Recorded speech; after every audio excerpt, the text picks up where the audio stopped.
don't know about y'all, but as a former people pleaser, sacrificial lamb, and former good person, this year has been so testing for me and my boundaries.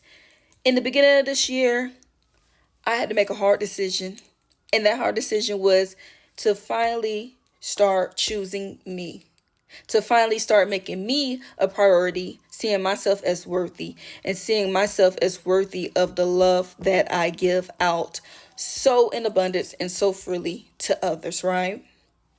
That was the beginning of the year. And I'm telling you, honey, I've been getting tested left and right to make sure that this new version of myself that I stepped into is really who I'm standing on being, and that the older version of me is gone and done away with. Truth be told, honey, you might as well call me Jesus, because I feel like there's a lot of burdens that were not mine that I chose to carry. There was a lot of interceding and filling in the gap and carrying on people's load when I truly should not have been doing that. But I chose to do that because I was in this mindset of I show my love by staying and being here through the good and the bad. I show how much I love you and that I'm here for you, even through abuse, even through you not doing me right, even through your toxicity affecting and impacting me. I show you I'm a ride or die, honey. And we know when you're a ride or die, you do a lot of dying. I came from that where I wasn't a priority.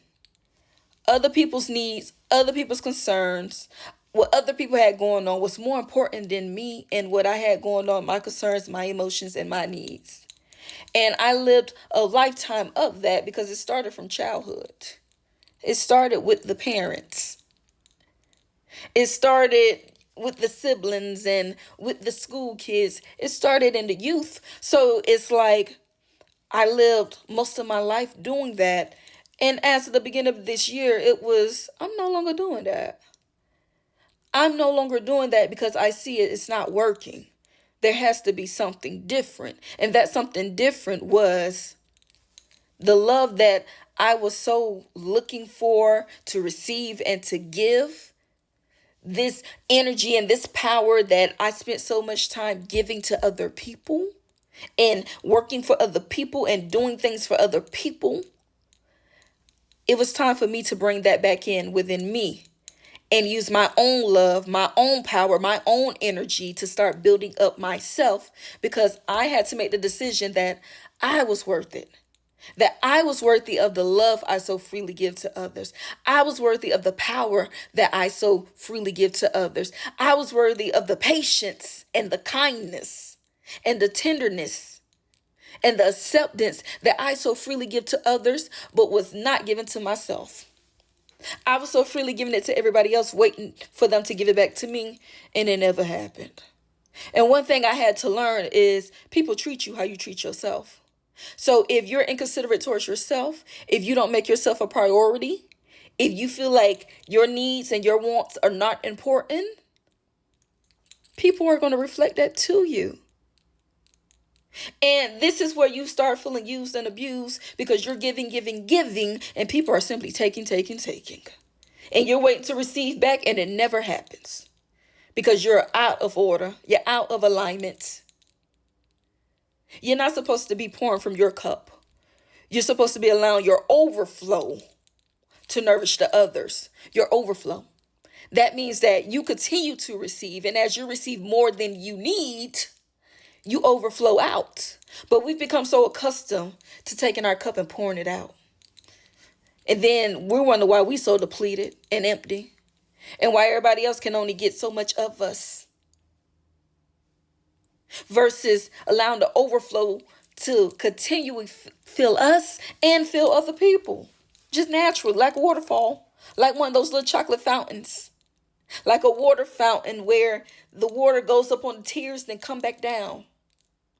So this year, and I'm telling y'all, I've been tested, honey.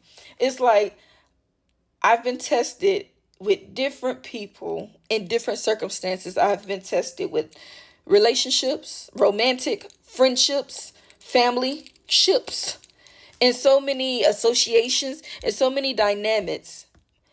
My boundaries and my self-love and self-respect has been tested to see, have you really shifted into something new, or are you still walking in these ways, these old ways of being sacrificial, sacrificing yourself, being a martyr for other people, being a savior and being a Jesus, carrying other people's burden and dying for their sins? Are you still treading in hell with other people? Trying to prove how much you love them, how much you're down for them? And it's so ironic because you do all that, and honey, when you need it, ain't nobody around. People constantly coming to you to ask for money, but when you need something, who can you truly ask? Nobody. When you going through, who can you truly ask? Nobody. Shoot, nobody even ask you if you okay. Because you've been the strong person. You've been the person that carry all and, long suffering and enduring. And when you're dying, there's nobody to come for you. So I had to learn about self-care and self-love and self-respect and self-preservation. Because the thing is, I've learned the hard way that people treat you how you treat yourself. As I said previously, they treat you how you treat yourself. And truthfully, the things that you're seeking to receive from others is a call of your soul to actually give that to yourself and cultivate it from within. Everything that you want and you need is within. You have to simply unveil the blocks that's keeping you from realizing that it's always been within and start cultivating that thing. The love that you're looking to receive is within. Let's start working on removing these blocks and these limitations and these belief systems that tell us that we don't have that love that's already within. And let's start cultivating that. And I'm telling y'all, there's been people that come out the woodwork attempting to tell me you're not important. My needs are more important than your needs. If you love me, why can't you just sit with me even in my toxicity, even in my darkness? Why can't you sit with me even if it's hazardous to you, even if it's hurting you? Why can't you sit with me? I thought you loved me. Why can't you continue to give to me? Even though I'm not truly improving, I'm not really doing better. But if you really love me, you'll continue to give to me, even to your own demise, even against your own intuition. If you love me, if you're here for me, if you're really down for the people like you say, you will continue to validate yourself in order to prove how much you love, how much you're down, and how much you're a good person. There's been little tests here and there. And the thing is, I've been doing good. I've been passing it left and right, honey. Because one thing I've chose to accept this year is that I am worthy of love. I am worthy of respect. I am worthy of being seen and being a priority in my own life. I am worthy of the goodness that I so freely give out to others. I must first give it to myself. Because that is the only way that I'm going to truly get it.